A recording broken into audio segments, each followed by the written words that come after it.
She had everything going for her: beauty, fame, money, the whole world at her feet. So why did such a young woman decide to end it all? This is the tragic story of a top model who had it all but lost everything in an instant. August 1966, the daughter of a Scottish aristocrat is born in Edinburgh. From her earliest years, the girl demonstrates extraordinary artistic talent, a true prodigy. She drew so well that people often thought she was a reincarnation of the great Spanish painter Goya. But while growing up on her parents' estate, she would also spend long periods alone, experiencing strange feelings of isolation and emptiness. And although she loved her family very much, they were often absent, leaving her alone for long periods of time. At the age of 7, her parents sent her to a boarding school in England. But the girl doesn't feel comfortable here either. The strict rules and the routine quickly bore her, and she started to get into fights with the other girls. When her parents divorced when she was 13, she moved with her mother to London and became increasingly interested in fashion. It is no secret that the fashion world is merciless and judges women primarily by their appearance. It seems that the girl has no chance to succeed. After all, she was born into a noble Scottish family and grew up in luxury. What does she have in common with those girls from the slums who conquer the catwalks of Paris and New York? In 1984, the girl graduated from the prestigious Marlborough College and entered Chelsea College of Art and Design in London to become a sculptor. But soon she abandoned her studies and moved to Paris, where she could freely explore the world of art. In fact, she was always more interested in art than in fashion. But fate had something else in store for her. November 1988, the life of a 23-year-old girl changes dramatically. One day she goes shopping with a friend and suddenly gets noticed by a Ford model's scout. She offers the girl to take part in a photo shoot for British Vogue. Of course, her mother supports her daughter's new passion, but other people are more skeptical. Many believe that at 23, the girl is already too old to start a modeling career. But this only fuels her desire to prove them wrong. Thus begins the triumphal procession of the new model on the catwalks of the world. Her first notable collaboration was with Steven Meisel for Vogue Italia. Then came the covers of French and American Vogue, as well as Harper's Bazaar and Time magazine. She easily shatters the fashion world's preconceived notions about the typical model. Her aristocratic appearance and demeanor make her stand out among the ranks of supermodels. It is hard to say what makes her so attractive. Perhaps it's her unusual punk look with a nose ring and a rather androgynous style. Or maybe it's precisely her aristocratic manners and appearance that make her seem so different from other models of her time. Designers are literally fighting over the right to include her in their shows. In the early 1990s, she walked the runway for Chanel, Versace, Alexander McQueen, and many others. Among all the designers, she had a particularly close relationship with Karl Lagerfeld, who made her a real Chanel muse. She perfectly embodies the elegance and sophistication of the brand. The pinnacle of her career was in 1992, when she was chosen to be the face of Chanel No. 5 perfume. In the advertising campaign for this legendary fragrance, she starred alongside Hollywood actress and sex symbol Sharon Stone.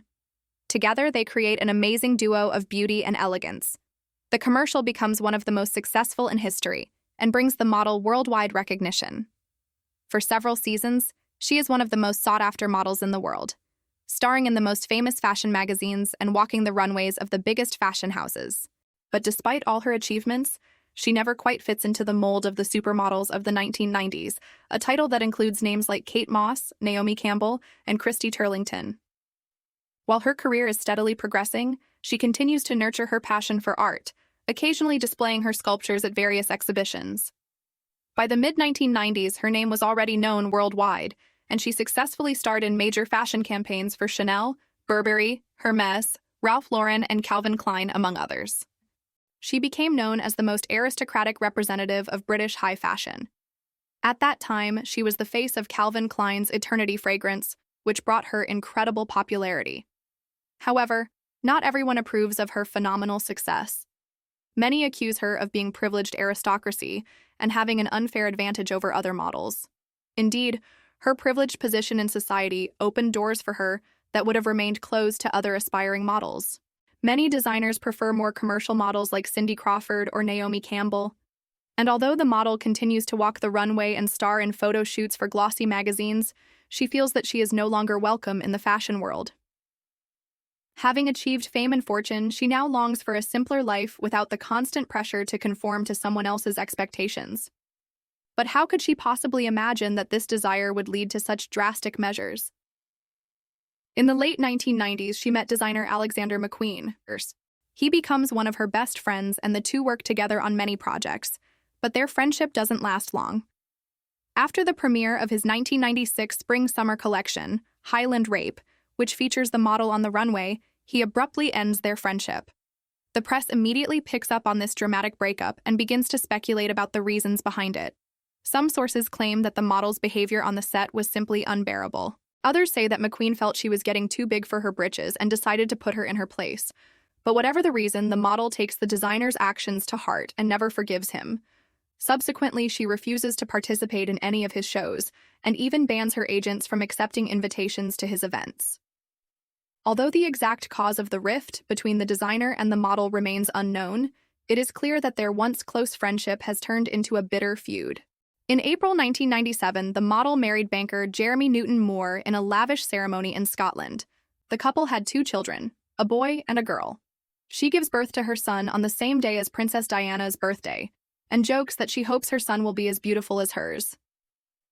After giving birth, she finds it difficult to return to her modeling career and soon realizes that she can no longer compete with the younger models. She gradually fades from the world's catwalks and glossy magazines, but she is still in demand for high-profile advertising campaigns. She continues to nurture her passion for art, creating sculptures and participating in various exhibitions. She also spends more time with her family and enjoys motherhood. But as her children grow up, she again experiences the feeling of loneliness and emptiness, which she felt in her childhood. Her marriage is failing and her career is fading away. She is no longer in demand in the world of high fashion, and the model decides to end her own life.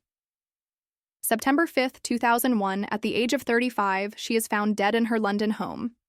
The cause of death is an overdose of sleeping pills.